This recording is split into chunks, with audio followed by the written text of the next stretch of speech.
시간이 됐으므로 우리 다 같이 일어나셔서 찬양 드리며 예배를 시작합니다.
영광과 권능을 하나님께 돌릴지어다.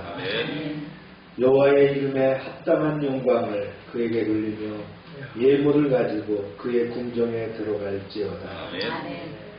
하나님은 우리의 피난처시여 힘이시니 환난 중에 만날 큰 도움이시라. 은혜와 자비의 하나님, 주님의 날에 우리를 불러주시고 주의 보좌 앞에 세워주시니 감사합니다. 하나님, 오늘도 세계는 불확실성과 분쟁 속에 흔들리고 있습니다. 국제무역과 경제가 불안하고 기후 위기로 땅이 신음하며 분열과 전쟁의 그림자가 여전히 짙습니다. 이 모든 가운데 주님의 평강과 정의가 드러나게 하옵소서. 또한 우리나라를 붙드시어 사회적 갈등을 평화로 이끌어 주시고 어려운 경제 속에서도 서민들의 삶이 보호되며 청년들과 자녀 세대가 믿음과 소망 가운데 미래를 준비하게 하옵소서. 이 시간 드려지는 예배가 단순한 의식이 아니라 세상의 모든 환난 속에서 주님의 나라를 바라보는 거룩한 선언이 되게 하시며 우리의 마음과 입술이 오직 주님께만 향하게 하옵소서. 예수님의 이름으로 기원하옵나이다. 아멘.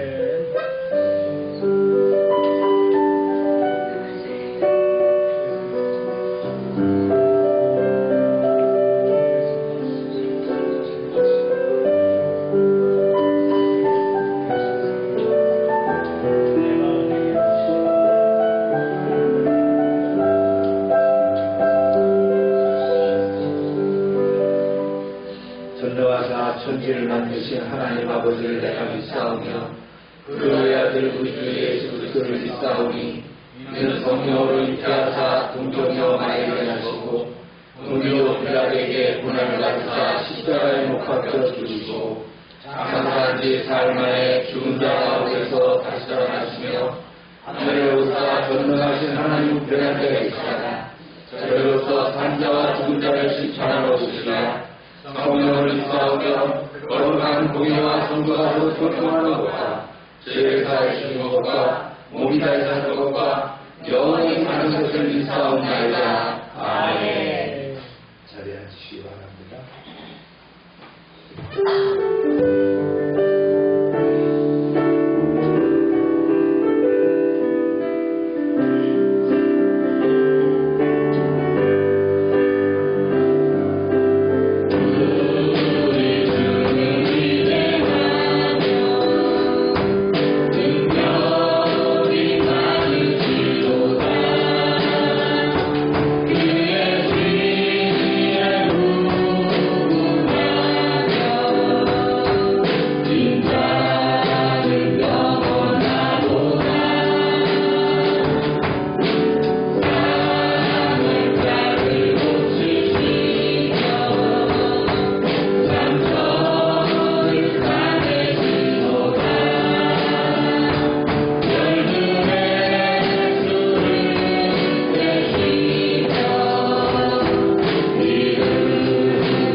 응답하실 줄 믿습니다.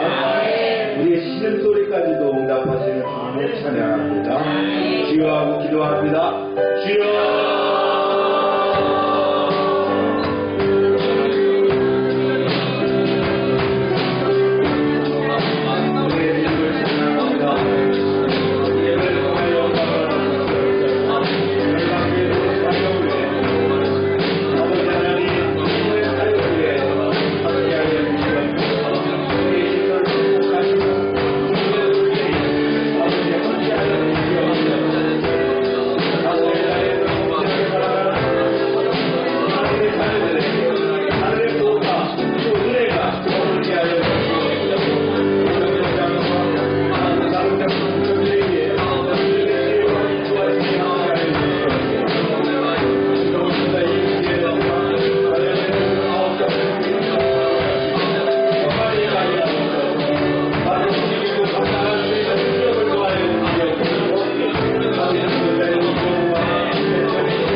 찬양과 영광 받으시기에 합당하신 하나님 아버지, 우리를 예배의 자리로 불러주신 은혜에 감사드리며 영광 중에 임재하시고 찬양 중에 역사하시는 주님을 찬양드립니다. 전능하신 하나님 아버지, 주님께서 여전히 저희를 사랑하시어 가장 좋은 길로 인도하시어 이끌어주시고 도와주시는 은혜에 감사드립니다. 주님, 그렇게 무덥던 여름도 이제 아침 저녁으로 선선한 바람 앞에 자리를 내어주고 뜨거웠던 태양 아래 연걸었던 열매들이 결실하게 하시니 감사합니다.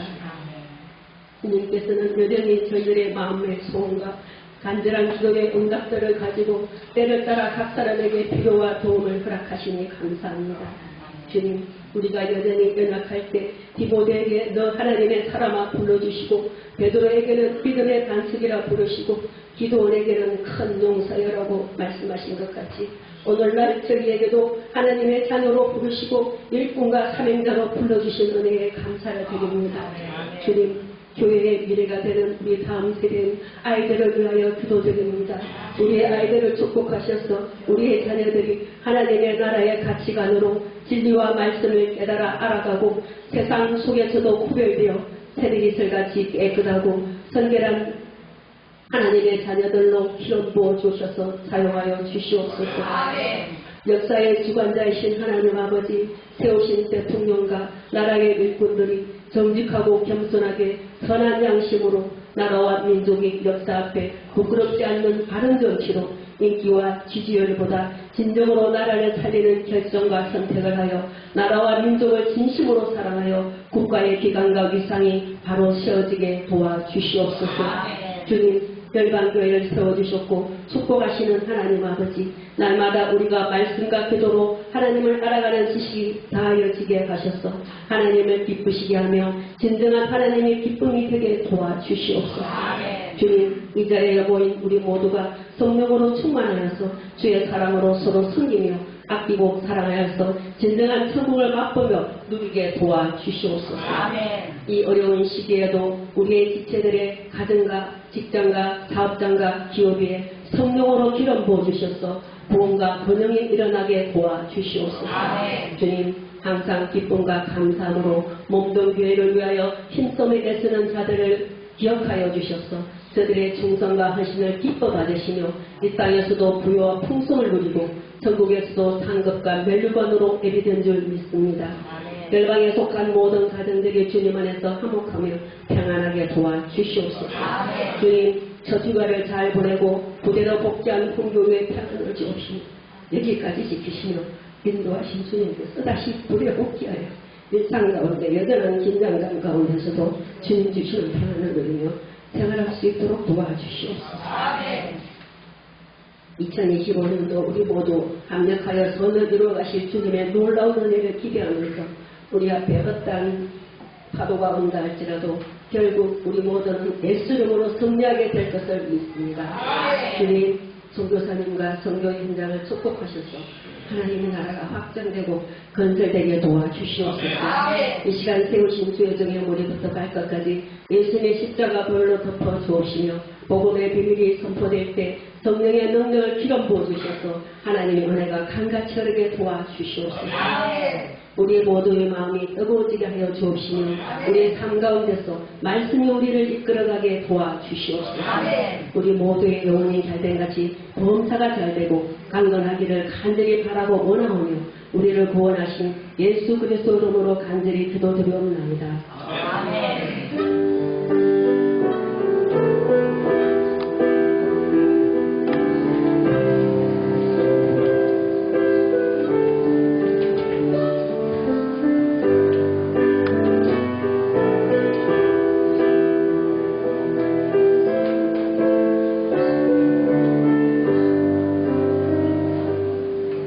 시간입니다. 내일 우리가 전도하고 퀴즈하는데 빠지지 않도록 준비하십니다. 오늘 애차는 저거 왜 안 붙이지? 오늘 불고기와 포도입니다. 오봉교가 어제 귀대했습니다. 저녁에 도착해서 아마 이제 집에 전화했던 모양인데 3개월 만에 휴가인데 잘 마치고 들어갔습니다. 우리 안영균이가 군생활하면서 발에 부상을 당했어요. 이 발가락 위에가 이렇게 골절이 돼가지고 상당히 오랫동안 병원에 있다가 퇴원해서 다시 백령도로 복귀했습니다. 지난주에 복귀했고요. 시우리가 이제 해병대로 강화도에 있는데 내일부터 휴가라 이제 홍교하고 만났으면 좋았는데 홍교는 들어가고 시우리는 나오고 그러네요. 우리 아들들이 이렇게 군생활을 한다는 게 너무나 감사하죠.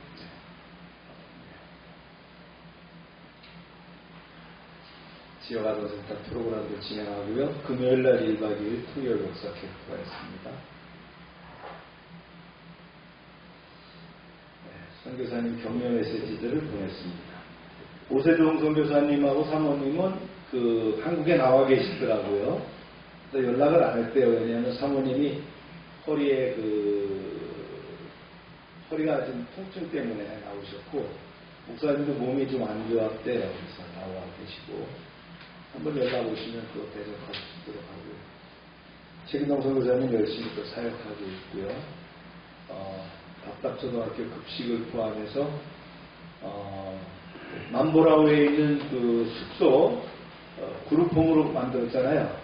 그룹홈에 지금 3명 들어왔고 부모를 뽑아서 지금 사역을 시작했다고 합니다. 그다음에 또 답답초등학교에서 선교사들한테 요구하는 게 많은 모양이에요. 교사가 부족해서 그 교사를 확장하는 문제도 아마 또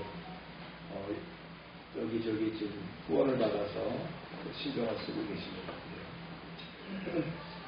초등학교가 인원이 많으니까 저를 서포트하기가 참 만만치 않은 것 같아요.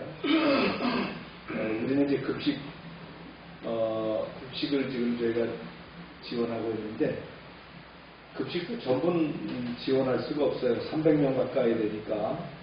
이게 답답초등학교가 이제 처음에는 분교였는데 우리가 지원하면서 학교가 됐고 이제 초등학교가 됐고 초등학교에서 이제 중학교로 인가를 또 받는데요. 그렇게 확장되는 그러니까 망향족들이 그렇게 이제 세워지는 거예요. 많이 기도해야 될 제목이라고 봅니다. 읽습니다. 시작. 모든 것이 합력하여 서로를 이루느니라. 하나님의 말씀 시작. 말을 잃었더니 그곳 물이 써서 맞추지 못하겠으므로 그 이름을 말하라 하였더라. 백성이 모세에게 원망하여 이르되 우리가 무엇을 마실까 하매 그들이 엘림에 이르니 거기에 물샘 12과 종려나무 70그루가 있는지라 거기서 그들이 그 물 곁에 장막을 칩니다. 기도합니다. 하나님, 우리가 대하는 말씀이 하나님의 음성이며 하나님의 뜻임을 압니다. 집중하게 하셔서 하나님이 이번 주에도 저희들에게 주시는 메시지가 무엇인지를 알게 하여 주시옵소서. 예수님의 이름으로 기도합니다. 이스라엘 백성이 놀라운 기적을 체험했죠. 홍해가 갈라지고 홍해가 완전히 벽같이 서서 그 사이에 마른 땅을 통과하는 따라오던 애굽의 군대가 수장되는 그러한 것들을 보면서 벅찬 감격 속에서 노래를 합니다. 여호와는 나의 힘이시요 노래시며 나의 구원이시로다. 우리가 지난주에 이제 주제였습니다. 그래서 여호와는 나의 노래가 된다는 거예요. 그래서 찬양은 굉장히 중요한 예배의 기제예요. 또 우리가 하나님께 드릴 수 있는 표현이 찬양이라는 거예요. 할렐루야. 그리고 이제 미리암이 여인들과 소고를 추면서 응답했죠. 온 백성이 승리와 자유를 만끽하는 그런 찬양이었습니다. 그런데 이제 놀랍게도 찬양이 끝난 후 직후에 찾아온 것은 기쁨의 연장이 아니라 광야의 현실이다. 사흘 동안 길을 갔는데 물을 찾지 못했어요. 간신히 발견한 물이 작은 오아시스가 있었는데 이 물이 먹지 못하는 쓴 물인 거예요. 여기서 우리에게 중요한 메시지를 주죠. 구원받은 백성의 삶이 언제나 찬양과 승리로만 이어지지 않는다. 믿음의 시험이 따라온다는 사실이죠. 자, 오늘 말씀을 진행할까요? 자, 우리가 본 것처럼 이렇게 홍해를 건너서 온 그때까지 거기서부터 이제 시작을 합니다. 모세가 백성들한테 지시를 합니다. 자, 출발합시다. 애굽의 군대는 더 이상 뒤따라오지 않을 터이니까 자신들의 짐을 잘 챙겨서 이제 차례대로 떠나도록 합시다. 그리고는 어디로 들어가느냐? 수르 광야로 들어가게 됩니다. 그런데 그들이 휴대하고 있던 물이 다 떨어졌어요. 그 당시에는 물을 어디다가 저장했을까요? 1번 비닐팩, 1번 드럼통, 3번 가죽 부대. 네, 가죽 부대입니다. 네. 가죽 부대에다가 물을 담아 갖고 왔는데 이게 다 떨어졌어요. 그런데 때마침 이제 오아시스에 도착하게 되는 거예요. 자, 성경은 이렇게 진행합니다. 시작. 모세가 홍해에서 이스라엘을 인도하매 그들이 나와서 수 광야로 들어가서 거기서 사흘길을 걸었으나 물을 얻지 못하고. 네. 목마르다. 도대체 어디서 물을 구할 수 있지? 이러다가 우리가 광야에서 다 목말라 죽는 거 아니야? 이럴 바에는 차라리 애국 땅에서 그냥 머물러 있는 게 좋지 않았어? 이런 불평불만이 터져나온 거예요.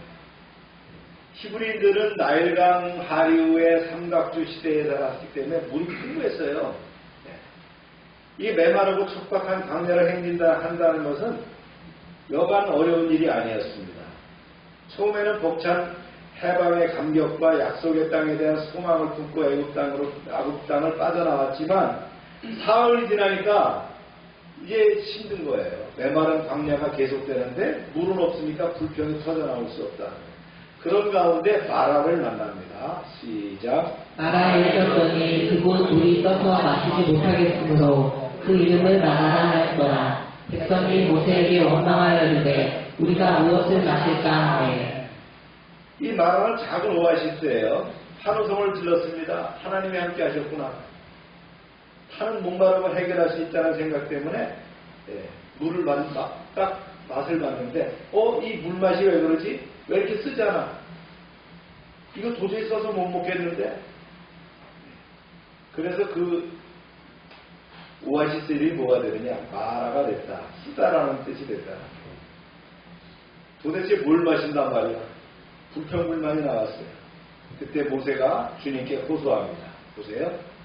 모세가 여호와께 부르짖었더니 여호와께서 그에게 한 나무를 가리키시니 그가 물에 던지니 물이 달게 되었더라. 거기서 여호와께서 그들을 위하여 법도와 율례를 정하시고 그들을 시험하실세. 모세야, 이제 한 나무를 내게 보여줄 것이다. 너는 그 나무를 가지를 꺾어서 그것을 물에다 던져라. 그랬더니 어떻게 했어요? 물이 정화가 되었어요. 자, 여러분, 이제 이 물을 먹어보세요. 긴가민가 물을 떠서 먹어보니까 물맛이 달라졌다. 쓴물이 단물로 바뀌었다. 그래서 온 이스라엘 백성들이 갈증을 해소하게 됐다. 자, 여기서 질문. 한 나무를 보여주셨는데 그 가지를 꺾어서 물에 던졌더니 쓴물이 단물로 바뀌었다. 그 나무가 무슨 나무냐? 이 나무를 발견하면 여러분은 엄청난 부자가 될 수 있습니다. 근데 아무리 찾아봐도 성경에 나오지 않습니다. 근데 제가 볼 때는 하여튼 대취하자, 뭐 그런 나무일 거라고 생각을 하는데, 하나님이 던지라고 하니까 뭘든 던져도, 막대기를 던져도 단물이 되는 거예요. 그죠? 괜히 헛고생하지 않기 바랍니다. 그러면서 주님께서 말씀을 더 해주셨어요. 보세요. 시작. 이르시되 너희가 너희 하나님 나 여호와의 말을 들어 순종하고 내가 보기에 의를 행하며 내 계명의 귀를 기울이며 내 모든 규례를 지키며 내가 애굽 사람에게 내린 모든 질병 중 하나도 너희에게 내리지 아니하리니 나는 너희를 치료하는 여호와입니다. 네, 굉장히 중요한 메시지를 주셨어요. 너희가 내 말을 귀담아 듣고 나의 모든 규례를 지켜 올바르게 살아간다면 내가 애굽 사람에게 내렸던 질병들을 너희에게 내리지 아니할 것이다. 나 여호와는 너희를 치료하는 여호와니라. 이렇게 말씀하셨다. 이 말씀은 누구에게 하셨을까요? 온 백성들에게 스피커로 하신 것이 아니고 모세에게 하셨다. 쓴물을 맛있게 먹을 수 있는 단물로 치료해 주신 하나님은 이곳 마라에서 자신을 치료하는 여호와, 이걸 히브리 말로 뭐라고요? 오케이. 여호와 라파라고 말씀하셨다. 그러니까 하나님의 또 한 이름이 여호와 라파입니다. 치유하시는 하나님. 자, 이제 갈증을 풀었으니 물을 넉넉히 담고 다시 출발하도록 합시다. 그래서 이제 가다가 보니까 진짜 큰 오아시스를 만납니다. 시작. 그들이 엘리에 이르니 거기에 물샘 12과 종려나무 70그루가 있는지라 거기서 그들이 그 물곁에 장막을 치니라. 네, 드디어 엘림이라고 하는 큰 오아시스에 도착했는데 거기 보니까 샘이 12개나 있어. 12지파를 상징하죠. 70그루의 종려나무가 있어. 종려나무가 뭐예요? 대추야자, 그 나무가 종려나무입니다. 그래서 70그루는 70장로들아 의미할 뿐만 아니라 열방을 의미한다. 모처럼 산 주변에 장박을 치고 휴식에 또 웃음꽃이 피는 그런 시간을 갖게 됐다. 오늘 말씀을 이제 정리해 보면서 이게 그 엘림입니다. 엘림의 모습이고요. 여기에 이제 12샘이 있었다. 지금도 그 샘자리가 있어요. 여기 제가 설명하는 여기 어디라고요? 시나이 반도가 아니고 어디예요? 사우디 북부를 얘기하는 겁니다. 제가 자료를 계속 찾다 보니까 사우디아라비아에서도 이곳의 중요성을 알고 펜스를 치고 보호할 뿐만 아니라 이곳에 이르는 4차선 도로를 냈어요. 그러면서 이제 많이 개방이 되기 시작했는데 여기로부터 이 시내산 그 누에베바라고 하는 건너왔잖아요. 거기서 이게 북부의 그 시내산으로부터 시작해가지고 뭐가 시작되냐면 네옴시티가 시작되는 거예요. 사우디아라비아의 유명한 프로젝트가 네옴시티죠. 그게 시작되는 거예요. 그러니까 이 지역이 개발되면서 도로가 형성되고 많은 관광객들이 유입되고 있는 것들을 제가 자료로 봤습니다. 한 논문을 보니까 이 미디안 지역에 있는 그 유적지가 굉장히 중요한 거예요. 왜 중요하냐면 세계 3대 종교가 있습니다. 유대교, 그 다음에 기독교, 그 다음에 회교가 있는데 이 성지가 바로 여기가 되는 거예요. 그렇죠? 자 보세요. 유대교를 믿는 유대인들은 성경을 어디까지 믿고 있는 거예요? 구약성경. 그렇죠? 창세기로부터 말라기까지를 성경이라고 생각하는 거예요. 그 다음에 신약성경. 예수님의 이야기는 아니에요. 예수님은 그냥 선지자라고 하는 거예요. 왜냐하면 자기네가 예수를 십자가에 못 박아 죽였으니까. 이걸 믿게 되면 어떻게 돼요? 하나님을 죽인 자들이 되는 거잖아요. 그죠? 그런 상황이 되는 거예요. 그럼 회교도들은 어디까지를 믿을까? 회교도들. 정확히 회교도들은 창세기 부분을 믿습니다. 왜냐하면 창세기에서 아브라함이 나오는데 아브라함의 첫째 아들이 누구였어요? 이스마엘이었죠. 그래서 그 이스마엘은 하갈의 자녀잖아요. 그러니까 자식이잖아요. 그러니까 이스마엘 후손이 회교도들이거든요. 그러니까 창세기에서 그 부분까지 믿는 거예요. 그 다음에 기독교도는 어디예요? 에덴 동산으로부터 시작해가지고 요한계시록까지는 믿고 있다는 거예요. 이게 분류가 이렇게 되어 있는 거예요. 그러다 보니까 사우디 정부에서도 이 지역의 중요성을 가지고 있는 거예요. 그들도 대단히 중요하죠. 야훼 하나님의 이야기가 연결되고 있으니까. 자기네하고는 주류는 같지 않지만 야훼 하나님의 이야기가 있으니까. 이 이야기를 듣고 전에들은 그 사우디아라비아의 그 사람들이 눈물을 흘리면서 받아들이더라는 거예요. 그 이야기를 좀 참고로 하고 싶고요. 정리해 볼까요? 이게 대추야자입니다. 굉장히 달죠? 굉장히 단데 우리 입맛에는 좀 너무 달다 할 정도로 달아요. 근데 이들한테는 굉장히 중요한 신약입니다.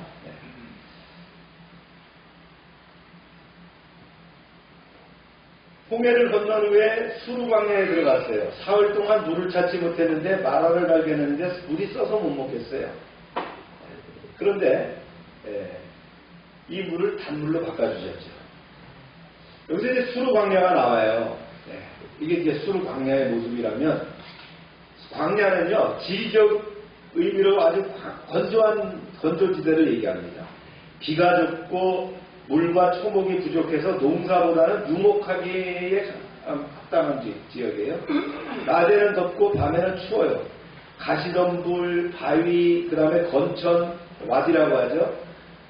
그런 것들이 드물게 오아시스가 있죠. 광야는 사람이 정착하기 어렵고, 그래서 우리로 말하면 길목이나 경계지역으로 이렇게 되는 곳이 광야예요. 수루가 바로 그런 곳이거든요. 수루라고 하는 뜻은 성벽이라고 하는 그런 뜻입니다. 그래서 성경 속에서 광야의 의미가 굉장히 중요해요. 시험의 장소가 되죠. 이스라엘 백성도 출애굽 후에 광야를 방황하게 해서 시험을 받습니다. 그 다음에 예수님도 공생애가 시작되면서 어디서 시험 받으셔요? 광야에서. 그렇죠. 40일 시험을 받으십니다. 그래서 광야는 하나님의 백성인 우리가 믿음과 순종의 훈련을 받는 자리다. 그러니까 여러분에게도 광야가 다 있는 거예요. 그걸 왜 주셔요? 훈련의 장소로 주셨다는 거예요. 그 다음에 하나님의 은혜를 경험하는 자리예요. 이제 우리가 다음 주에 보면 만나와 미추라기에 대한 걸 배우게 되고 반석의 물을 배우게 되는데, 하나님께서 광야에서 백성들을 먹이시고 입히십니다. 여러분, 오아시스가 있고 말이죠. 물이 철철 흐르고 산에 열매가 있고 막 이런 곳에다가 이스라엘 백성이 가면 하나님은 고마워하겠어요? 그럴 리가 없죠. 당연 자연동이야 이렇게 생각하는데, 광야는 아무것도 없어요. 거기 갔을 때에 먹을 것을 주시고 물을 주시고, 그래서 하나님의 은혜를 경험하는 자리가 바로 광야다. 주님 말씀은 내게 만나를 먹이신 곳이라 했어요. 인간의 힘으로는 살 수 없는 곳이에요. 하나님을 의지해야만 되는 자리, 이게 광야입니다. 여러분에게 분명히 광야가 있었어요. 다음 세 번째, 만남의 장소거든요. 모세가 시내산 광야에서 하나님을 만나서 율법을 받습니다. 그래서 시내산이라고 하는 그거는 이스라엘 민족에게 건국과 같은 자리예요. 또 엘리야가 광야의 호렙산에서 세미한 음성을 듣게 됩니다. 이 산에 바로 호렙산 엘리야가 들어갔던 동굴도 있어요. 광야는 그래서 하나님의 임재를 만나는 곳이다. 도시의 시끄러운 가운데 만나는 것이 아니라 광야, 아무도 없고 먹을 것도 없고 마실 물도 없는 그곳에서 누굴 만난다고요? 하나님을 만나게 하신다. 그래서 자기의 그 정체성과 공동체가 형성되는 장소다. 어떤 이 정체성입니까? 이제는 노예가 아니라 나를 바라보는, 나의 백성이다라고 하는 정체성, 하나님의 백성이라고 하는 전환기가 되게 하신다. 할렐루야. 그래서 우리 신앙에서 광야를 정리해보면 그렇습니다. 결핍해요. 결핍의 자리예요. 인간의 한계를 깨닫게 합니다. 그 다음에 훈련의 자리예요. 순종과 믿음을 배우는 곳이 바로 광야라는 거예요. 우리 아이들이 군대 가서 고생합니다. 군대 생활의 20대 초반에 남자들에게 굉장히 불필요한 시간 같지만, 대한민국 남자가 된 것은 뭔지 아세요? 군대입니다. 세계 어느 나라나 군대 가는 거 아니에요. 대부분의 군대는 자기가 공급을 받고 용병으로 가는 거예요. 직업군인으로 가는 거예요. 그런데 대한민국 군인들은 누구나 다 가요. 남자들은. 물론 요즘 여성들도 많이 자원하지만, 그 남자들이 군대 가고 뭐예요? 총도 쏴보고 밖에 전투도 해보고 또 자기 MOU를 자기 특기에 따라서 훈련을 다 받습니다. 군도 다 틀어져. 해군도 있고 육군도 있고 공군도 있고 말이죠. 또 특수부대도 있고 또 이런 그런 경험을 하는 거예요. 그렇게 20대 초반에 그런 자리, 20대 초반에 인격이 형성되는 그런 자리에서 군대 생활이라는 것은 굉장히 중요한 역할을 한다. 군에 갔다 온 사람과 안 갔다 온 사람의 차이는 이런 것들이 극명하게 드러나는 것을 볼 수가 있다. 참 중요합니다.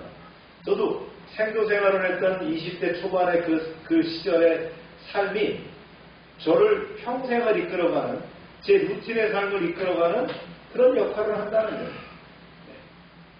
그래서 어떤 사람은 군대 갔다 와서 그런 얘기 하잖아. 그쪽으로 소변도 안 봐. 이런데, 그건 조금 잘못된 생각입니다. 훈련의 기회로 삼아야 된다. 그래서 자기를 다룬 또 공동체 생활을 또 귀하게 자라다가 가보니까 상관도 있고 동료도 있고 선배들이 괴롭히기도 하고 후배들을 돌봐야 되는 그런 상황을 어디서 맛보겠느냐.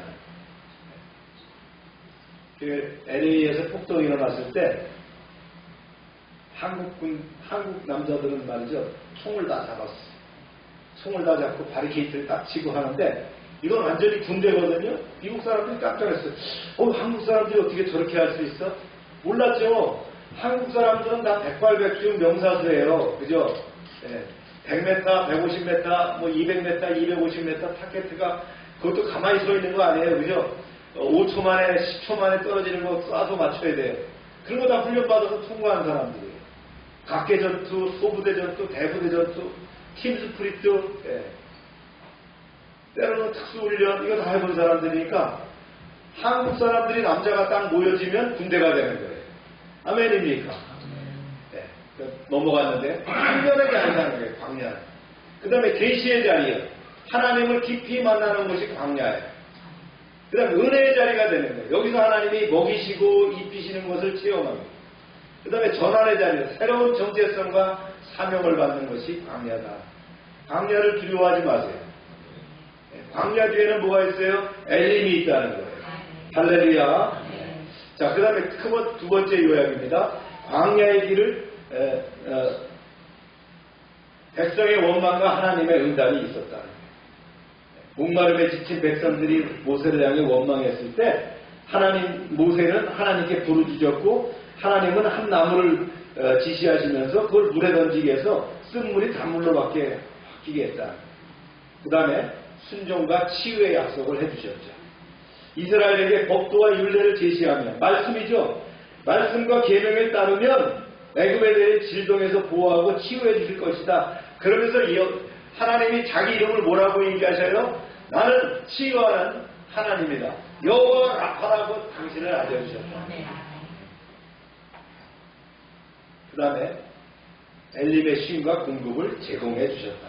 드디어 이제 한순 놓게 하셔서 엘림에 진짜 거긴 12샘이 있고 말이죠. 그늘이 있는 그런 곳에 인도하셨다. 그렇습니다. 하나님은 의도된 마라를 만나게 하셔요. 이 이유가 있다는 거예요. 왜 만나를 만나게 하실까? 하나님이 훈련시키는 과정 중에서 이 마라를 주시는 거예요. 여기서 정체성을 교육합니다. 훈련이에요. 광야라는 자체가 훈련이에요. 시험의 자리라는 거예요. 이걸 통과하게 하시는 거예요. 그러면서 하나님의 언약적 관계를 확인합니다. 너는 나와 관계야. 어떤 관계? 언약적 관계라는 거예요. 그래서 우리가 성경을 뭐라 그래요? 커버넌트, 약속이라 하죠. 올드 테스트먼트, 그 다음에 뉴 테스트먼트라는 게 이게 바로 다 커버넌트, 약속이라는 얘기야. 언약의 관계를 확인하죠. 그러면서 어떻게 합니까? 애국과의 400년 동안에 갖고 있던 그 종살이 했던 그것을 단절하시게 한다. 이제 쓴 물로 단물로 바꾸는 거예요. 이런 상황을 바꾸면서 이제는 새롭게 하나님의 사람이 된다. 하나님을 의지하는 훈련. 하나님만 바라봐라 하는 걸로 바뀌게 돼요. 그러면서 내가 치유하는 여호와라는 것을 마라를 통해서 알려주시고요. 그 다음에 이제 광야 신앙의 시험과 교훈을 주셨다. 정리하면 그렇습니다. 하나님이 마라에서 법도와 율례를 주신 것은 이스라엘의 단순히 해방된 민족이 아니라 언약과 순종, 치유와 생명을 누리는 하나님의 백성이다라는 것을 선포하는 자리가 되었다. 아멘입니까? 이스라엘의 물을 한번 판단해 봐야 되는데 이 물이라는 게 중요하죠. 특히 광야에서 물은 생존과 직결되는 문제예요. 출애굽기 15장에 나오는 이 마라 사건 이후도 계속돼서 반복해서 물 이야기가 나오게 됩니다. 여러분 한번 생각해 보세요. 출애굽한 이스라엘이 하루에 필요한 물의 양이 얼마나 될까? 그렇죠. 인구 따지면 말이죠. 남자만 60만 명, 여성과 아이들, 노인, 가축까지 포함하면 엄청나죠. 인구만 200만 명이 되는 거예요. 지금 가자 지역의 팔레스틴 정도 사이즈란 말이에요. 그런데 이 고대 근동에서 성인이 하루에 필요한 물량이 얼마냐? 기본적으로 마시는 물이 약 3리터 정도 필요하대요. 사막기후에는 더 필요하고. 그 다음에 요리하고 세정하고 기타 생활용수로 쓰면 20리터까지도 필요하다는 거예요. 근데 광야에서 그렇게 할 수가 없겠죠. 따라서 하루 한 20리터씩은 필요하다면 계산해보면 어떻게 하느냐. 200만 명 곱하기 20리터는 4천만 리터. 4만 톤이라는 거예요. 4만 톤. 그러면 대략적으로 대형 저수지 하나는 그냥 먹어치우는 거예요. 하루에. 그런 물이 광야에 있어요. 하나님이 광야로 데려가신 이유가 뭐예요? 그 물을 주시겠다는 거 아니에요. 그렇죠? 하나님의 의도가 있다는 거예요. 이 이후에도 보면 여러분들 좀 작은 글씨인데 이 마라의 쓴물, 그 다음에 엘림의 그 오아시스, 그 다음에 이제 우리가 배우게 된 르비딤 물사건, 가데스바네아의 물사건, 그 다음에 시편에 나오는 이런 이야기들이 있어요. 물 이야기가 성경에서 계속됩니다. 요즘 우리가 이슈되는 대한민국의 사건이 뭐예요? 강릉의 물 부족 사태. 우리는 어제도 비가 많이 왔는데 무슨 물이 부족해 이렇게 하는데 우리 작은 나라지만 아닌데 물이 부족한 거예요. 강릉이 얼마 전에 어떻게 떠내려갈 만큼 비가 왔다는 거 아니에요. 그렇죠? 그런데 강릉이 91,750세대, 이 중에 한 그 45,000세대가 아파트래요. 그러니까 아파트는 대부분 직수가 아니고 물을 담수해서 먹죠. 그렇든 거 어쨌든 간에 21만 명이 물이 필요하다면 하루에 소요되는 것이 10만 톤 이상 정도가 들어가야 돼요. 근데 절수로 한 8만 톤 정도 물을 주고 있대요. 보세요. 이스라엘 백성들이 광야에서 200만 명이 4만 톤의 물로 유지되는데 우리는 어떻게 해요? 20만 명이 하루에 얼마요? 10만 톤을 쓰고 있어요. 그러니까 우리는 얼마나 물을 풍족하게 쓰느냐. 한 사람 앞에 강릉 시민 한 사람 앞에 하루에 물 500리터씩 쓰는 거예요. 엄청난 거죠. 생전 물이 3리터라 그러면 500리터씩의 물을 쓰는 거예요. 샤워해야 돼. 우리 화장실 가서 소변 한 번 보면 물 내리잖아요. 그죠? 물 철철 씻죠. 세탁기 돌리죠. 우리나라도 이제 물이 좀 부족한 나라라고 하는데 물에 대한 좀 우리가 경각심도 가져야 돼요. 대통령이 하여튼 이번에 그 비상사태를 발생해가지고 온 소방차를 다 끌어다가 하는데 소방차를 다 끌어다가 물을 부어도 4만 톤밖에 안 된대요. 물이 부어지는 게. 그러니까 8만 톤에서 10만 톤 들어가는 강릉이 물이 부족하니까 심각하죠. 저수율이 10% 이하로 떨어지면 1인당 하루 2리터의 생수를 병 입수 형태로 배부하겠다고 지금 다 물을 쌓아놨어요. 물이 이렇게 중요한 거예요. 하나님이 이제 엘림을 결국은 이제 허락하시죠. 엘림, 오아시스입니다. 우리가 글자 그대로 사막의 오아시스. 왜 엘림을 주셨느냐? 광야에서 심을 회복시켰다. 고난만 주시는 하나님이 아니라는 거예요. 제가 이걸 설교 준비하면서 병 주고 약 주시네. 병 주고 약 줍니다, 하나님. 그걸 우리가 이 성경의 구구단처럼, 성경을 구구단처럼 기억해야 돼요. 아, 그렇구나. 광야를 주시는 이유가 있구나. 마라를 왜 주시는가. 그 다음에는 엘림이 있어. 이렇게 기억해야 된다는 거예요. 하나님의 방식은 성경에서 역사성대로 이렇게 나타나는 거예요. 고난만 주시는 게 아니라는 거예요. 적절한 때에 쉼과 유로를 하시는 하나님이다. 이게 하나님의 성품이에요. 두 번째는요, 하나님의 공급하심을 상징하는 거예요. 엘림에 가니까 막 나무들이 있고 샘이 12개나 있어요. 그렇죠? 하나님이 공급하신다. 충만한 공급과 보편적인 은혜를 주신다. 그 다음에 훈련과 은혜의 균형입니다. 마라는 시험의 자리라면 엘림은 은혜의 자리입니다. 그래서 온탕과 냉탕이 있는 거예요. 우리 인생 자체가 그렇잖아요. 맨날 미지근한 데만 있으면요 어떻게 돼요? 성장이 안 돼요. 온탕 냉탕 가도록 하는 거예요. 우리 인생에서 다 그런 과정을 겪어요.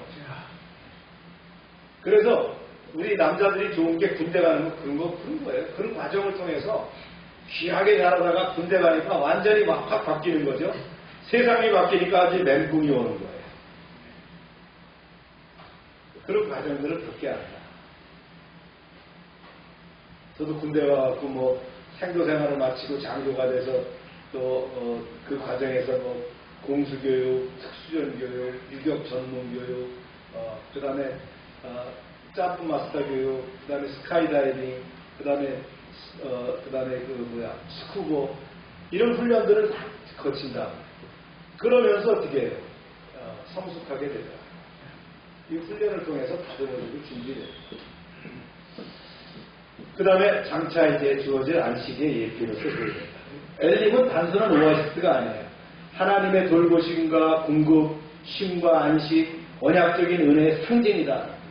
하나님은 고난 속에서도 뭘 가르쳐요? 순종을 가르치신 후에 반드시 풍성한 쉼을 예비하셔서 백성들로 하여금 하나님을 신뢰하도록 인도하셨다.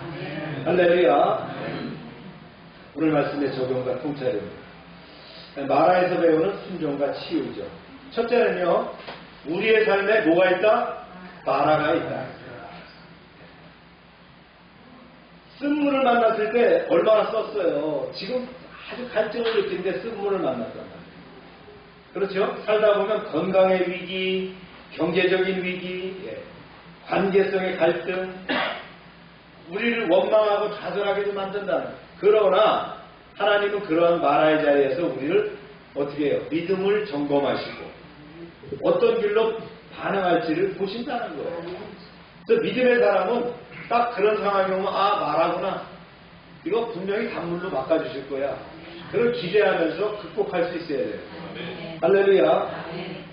두 번째는요, 순종이 치유의 기도라는 거예요.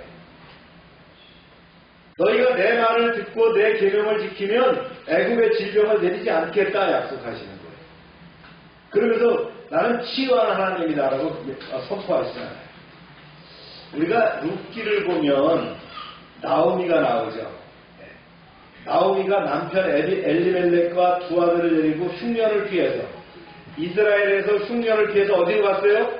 요단강을 건너서 모압 땅에 가서 잘 먹고 잘 살 줄 알았는데 거기 가서 남편도 죽고 아들 둘 다 죽었어. 남은 건 뭐예요? 자기하고 며느리 둘만, 과부만 셋이 남았어. 그래서 큰 며느리는 그 땅에 남게 하고 작은 며느리만 데리고 돌아오게 돼요. 그게 룻이죠. 우리 이야기 잘 압니다. 그래서 이제 베들레헴, 고향 베들레헴으로 돌아왔더니, 예수님의 고향 아니에요? 나오미의 고향인 베들레헴으로 돌아왔더니 나오미가 왔다 그러면서 기뻐할 때 그가 뭐라고 합니까? 그녀가 이렇게 얘기합니다. 자기의 친인척들한테. 보세요. 시작. 나를 나오미라 부르지 말고 나를 마라라 부르라. 이는 저승자가 나를 심히 괴롭게 하셨음이니라. 네. 보세요. 이 나옴이라는 것은 기쁨, 즐거움, 사랑스러움인데 마라는 쓰다는 거거든요. 괴롭다, 쓰라림이다. 남편과 두 아들을 잃고 가문과 미래 소망이 사라졌어요. 여성에게 가족의 상실은 사회적, 경제적 생존까지 위험한 치명적인 상황이에요. 나오미는 단순히 불운이라고 생각하지 않고 전능자 하나님이 나를 괴롭게 하셨다라고 고백합니다. 고난조차도 하나님의 주권 안에 있음을 신앙적으로 해석한 거예요. 출애굽기 15장에서 이스라엘이 만난 마라의 쓴물처럼 나오미도 인생 광야에서 쓴 경험을 했어요. 마라는 단순한 고통이 아니라 하나님이 훈련하시고 세계를 준비하시는 그런 자리를 상징한다는 거예요. 나오미는 자신의 인생을 마라라고 했지만 하나님을 어떻게 해요? 그녀를 여전히 즐거운 나오미로 받아들이셨다. 왜냐하면 룻을 통해서 다윗의 조상, 더 나아가서는 예수 그리스도의 계보가 이어지도록 했잖아요. 이게 얼마나 큰 영광입니다. 나오미의 자기 해석은 절망이었지만 하나님의 구속사는 그 고난을 통해서 새로운 기쁨과 또 희망으로 전환하게 하였다는 거예요. 그렇습니다. 우리의 쓰라린 현실 속에서도 하나님은 새로운 구속의 길을 열어가신다. 우리의 눈에는 절망처럼 보이지만 하나님의 눈에는 이미 희망의 역사를 준비하고 계신다. 그래서 우리의 고백을 나는 마라입니다라고 멈춰서는 안 된다. 그러나 하나님은 나의 마라를 다시 나오기로 바꾸실 것이다. 이런 믿음의 고백이 필요하다. 할렐루야. 세 번째는요, 여호와 라파를 경험하게 합니다. 너는 너희를 치료하는 여호와라. 우리가 마라의 현실을 만날 때 불평이 아니라 하나님께 부르짖고 순종할 때 여호와 라파를 경험하게 됩니다. 말씀 다시 한번 보겠어요. 시작. 이르시되 너희가 너희 하나님 나 여호와의 말을 들어 순종하고 내가 보기에 의를 행하여 내 계명에 귀를 기울이며 내 모든 율례를 지키면 내가 애굽 사람에게 내린 모든 질병 중 하나도 너희에게 내리지 아니하리니 나는 너희를 치료하는 여호와이니라. 네. 이스라엘이 마라의 쓴물 사건을 경험하는 직후에 하나님은 단순히 물을 단물로 바꾸실 뿐만 아니라 삶 전체를 치유하시는 분으로 계시하고 계십니다. 조건적 언약으로 하나님의 말씀에 순종할 때 어떻게 합니까? 애굽의 재앙, 징벌이죠. 이 질병들이에요. 이걸 보호하시겠다고 말씀하시는 거예요. 여호와 라파라고 하는 뜻 자체가 뭐예요? 치유하다, 고치다. 라파가 그런 말이에요. 그래서 단순히 질병에 치료하는 것이 국한되지 않고요. 전인격적인 회복을 말씀하신다. 여호와 라파의 의미는 육체적인 치유, 질병과 연약함의 치유일 뿐만 아니라 마음의 치유, 상처와 두려움의 회복. 우리가 현대를 살아가면서 이런 거 상처 많이 받죠? 그 다음 영적인 치유, 죄와 불순종으로 깨어진 관계를 회복하는 것. 특별히 사람과의 관계, 하나님과의 관계를 회복시켜 주신다. 그 다음에 공동체의 치유, 언약의 백성 전체를 지켜주신다. 할렐루야. 이 여호와 라파, 무슨 여호와 라파, 이게 무슨 마술이나 그런 내용이 아니에요. 그죠? 하나님의 이름이에요. 그분이 나의 아버지시라는 거예요. 내가 그분께 간구하면 치유를 간청했을 때, 치유의 강산을 바라해 주실 때 육체가, 마음이, 우리의 영혼이 치유될 줄로 믿습니다. 우리의 공동체, 우리의 가정, 사회, 이 나라가 치유될 줄로 믿습니다. 그래서 출애굽기 15장 26절의 여호와 라파는 단순히 병 고치는 하나님이 아니라 하나님의 말씀에 순종하는 백성을 보호하시고 죄와 고통 가운데 있는 모든 우리를 전인적으로 치유하신다는 메시지라. 할렐루야. 네. 그 다음에 이제 네 번째는요, 마라를 지나서 엘림으로 오게 하신다. 마라까지만 가서 끝나면 안 됩니다. 훈련 받으러 군대를 갔는데 훈련소에만 계속 있으면 되겠어요, 안 되겠어요? 매번 훈련만 보면 어떻게 해요? 빨리 자대로 배치돼서 전역을 해야 되잖아요. 그런 인생 사는 사람 많습니다. 평생을 살다가 마라의 쓴물만을, 그래서 그 사람 고백은 그래요. 인생은 쓰다는 거예요. 아닙니다. 단물로 바꾸고요, 엘림으로 넘어가기도 합니다. 아멘입니까? 그래서 마라는 끝이 아니고 하나님의 백성에게 언제나 엘림이 기다리고 있다. 자, 보세요. 우리의 삶에도 마라가 있고요, 순종이 치유의 길이라는 거예요. 그 다음에 여호와 라파를 경험할 것이고요, 마라를 지나 어디로 가요? 엘림으로 가게 하신다. 오늘 말씀의 핵심 내용입니다. 그래서 우리 이렇게 고백할 수 있어야 돼요. 다 같이 고백합시다. 시작. 하나님은 우리의 나 같은 삶을 순종을 통해 치유하시고 결국 엘림의 은혜로 인도하시는 여호와 라파이십니다. 할렐루야. 그래서 마라는 끝이 아니라 훈련의 자리이고 엘림은 하나님이 예비하신 회복의 자리입니다.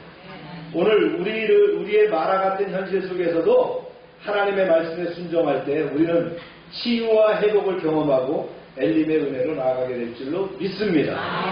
다 같이 기도합시다.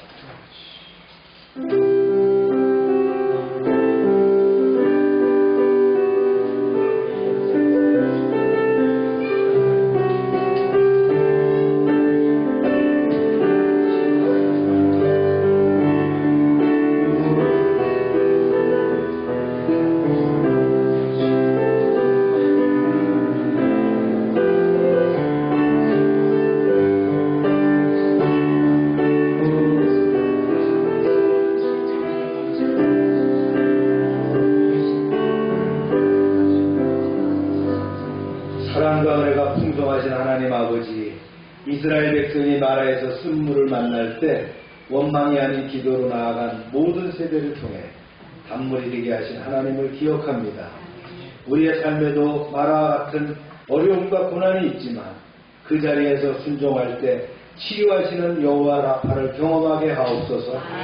우리의 상한 마음을 고치시고 무너진 관계를 회복시키시며 죄로 인해 깨어진 인생을 치유하시는 하나님을 신뢰합니다. 마라를 지나 엘림으로 인도하시는 주님을 바라보며 오늘도 말씀과 계명에 순종하는 믿음의 걸음을 내딛게 하옵소서. 예수님의 이름으로 기도합니다. 아멘. 다 같이 일어나셔서 369장 찬송 드리며 헌금 드리며 예배를 마칩니다.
치유를 위해서 기도합니다. 아픈 데 손을 대고 아픈 이를 위해서 기도합시다. 아버지 하나님, 주님의 이름이 여호와 라파이신 것을 믿습니다. 이 시간 저희가 믿음으로 기도할 때에 치료하여 주시옵소서.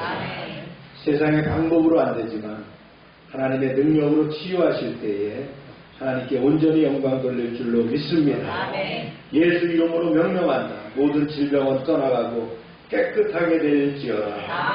병의 근원은 마르고 깨끗하게 될지어다.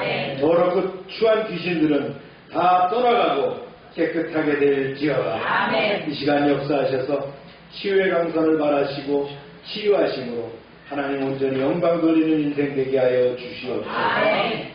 날마다 넘치게 하시는 구원의 은총에 감사드리며 저희들에게 주신 것을 특별하여 드립니다. 말씀대로 11조를 감사의 예물을, 선교의 예물을, 약정된 예물을 드립니다. 30배, 60배, 100배로 응답받게 하여 주시옵소서. 황충을 금하여 주시고 과실이 기한 전에 떨어지지 않게 하여 주시고 주님의 보호가 눈동자처럼 드러나게 하여 주시옵소서.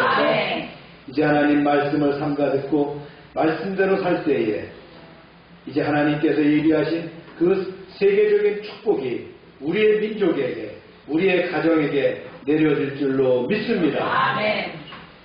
성읍에서도 복을 받게 하시고 들에서도 복을 받게 하시며 몸의 소생과 토지의 소산과 짐승의 새끼와 우양의 새끼가 복을 받으며 광주리와 떡반죽 그릇이 복을 받으며 들어와도 복을 받고 나가도 복을 받을 것이며 대적이 일어나 우리를 치료할지라도 한 길로 왔지만 7길로 도망가게 하여 주시옵소서. 하나님께서 우리를 위하여 하늘의 아름다운 보고를 열사 우리의 땅에 때를 따라 비가 내리게 하시고 우리의 손으로 하는 모든 일에 복을 주셔서 많은 사람들에게 구워주며 나누게 하시고 머리가 되고 꼬리가 되지 않게 하시며 위에만 있게 하시고 아래에 있지 않게 하여 주시옵소서. 저희가 드린 이 물질이 하나님이라는 데 귀하게 쓰여지게 하시고 쓰이는 분마다 하나님의 영광과 역사심이 드러나게 하여 주시옵소서. 이제는 우리 주 예수 그리스도의 은혜와 하나님 아버지의 크신 사랑과 성령의 교통하심이 이제로부터 영원토록 함께 하시기를 축원하옵나이다. 아멘.